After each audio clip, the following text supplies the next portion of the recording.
আজকে আমি বানাবো কুমড়োর চপ। তার জন্য কুমড়োগুলোকে কেটে নিয়েছি, এবার এটাকে গ্রেট দিয়ে গ্রেট করে নেব।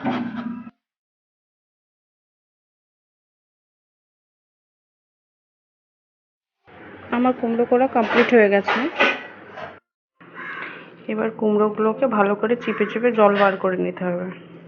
পুরো একদম শুকনো করে চিপে নিয়ে এটাকে রাখতে হবে, কারণ এটা থেকে অনেকটাই জল বেরোবে। আমার কুমড়ো চিপে রাখা হয়ে গেছে। এবার কী কী প্রয়োজন একটু দেখিয়ে নিই। একটা বড় সাইজের রসুন নিয়েছি, ওটাকে কুচি কুচি করে নিয়েছি। আর নিয়েছি ক্যাপসিকাম, কাঁচা লঙ্কা আর পেঁয়াজ। এবার এগুলোকেও রসুনের মতো করে কুচি করে নেব। এবার আমি পুরটা বানিয়ে নেব। গ্যাস অন করে দিয়েছি, কড়াই বসিয়ে দিয়েছি। এবার আমি এটাতে সর্ষের তেল দিয়ে দেবো। এটা সর্ষের তেল দিলে খেতে ভালো লাগে। এবার আমি দেখুন পেঁয়াজ কেটে রেখেছি, ক্যাপসিকাম কেটে রেখেছি, কাঁচা লঙ্কা, ধনেপাতা আর রসুন কুচি রেখেছি। বড় সাইজের একটা রসুন নিয়েছি, সেটাকে কুচি করেছি। আর বড় সাইজের একটা পেঁয়াজ নিয়েছি, একটা ক্যাপসিকাম নিয়েছি আর 6-7টা কাঁচা লঙ্কা। ফার্স্টে আমি রসুনগুলো দিয়ে দেবো।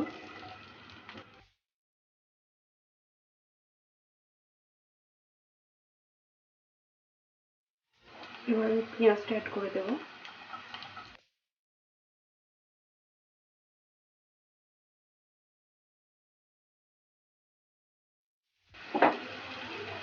এবার ক্যাপসিকাম কুচিগুলো দিয়ে দেবো আর কাঁচা লঙ্কাগুলো দিয়ে দেবো।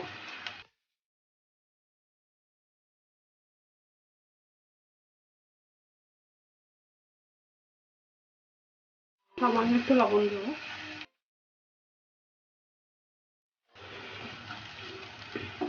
ভাজতে ভাজতে যখন দেখবো ক্যাপসিকামগুলো হালকা নরম হয়ে গেছে, তখন এর মধ্যে গাজর কুচিগুলো অ্যাড করে দেবো।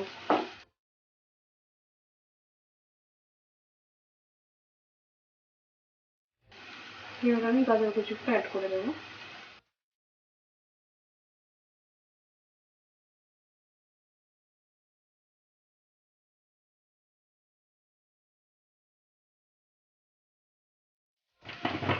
এবার আমি দিয়ে দেবো সামান্য অল্প এইটুকু হলুদ,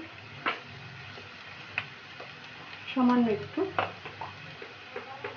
আর একটু লঙ্কা গুঁড়ো, আর ছোটো চামচের হাফ চামচ মতো চিনি। এবার এটাকে খুব ভালো করে মিক্স করে নিতে হবে।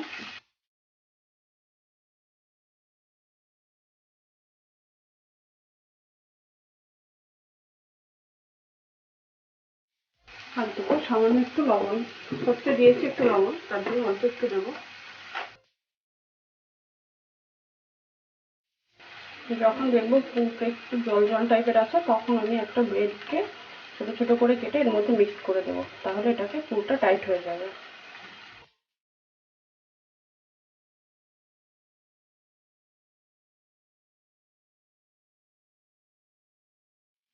আর তারপর নুন চিনিটা একটু ঠিক আছে নাকি চেক করে নেবো। যদি একটু চিনিটা কম লাগে তাহলে আরেকটু চিনি দিয়ে নেবো।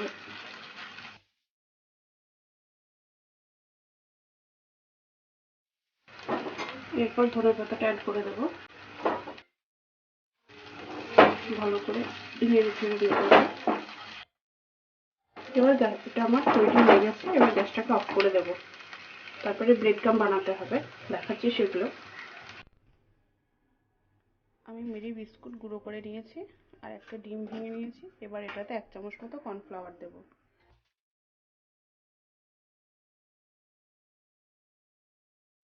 এবার এটাকে মিক্স করে নিই।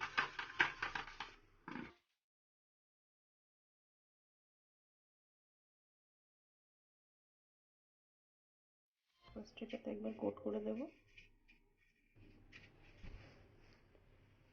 তারপর এটাতে একবার কোট করে নেব, আবার এটাতে একবার কোট করে দেব।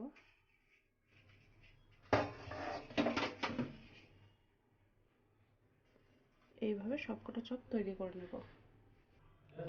আমার তৈরি করা হয়ে গেছে, চপের শেপগুলো রেডি করা হয়ে গেছে। এখানে আমি তেল বসিয়ে দিয়েছি। এবার একটা একটা করে তেলে দিয়ে দেবো। এই চপটা কিন্তু খেতে খুবই সুন্দর হয়, একবার বাড়িতে ট্রাই করে দেখবেন। আমার রেডি হয়ে গেছে কুমড়োর চপ। দেখুন কেমন হয়েছে। আমার রান্না যদি ভালো লেগে থাকে প্লিজ চ্যানেলটাকে সাবস্ক্রাইব করবেন, লাইক শেয়ার কমেন্ট করবেন।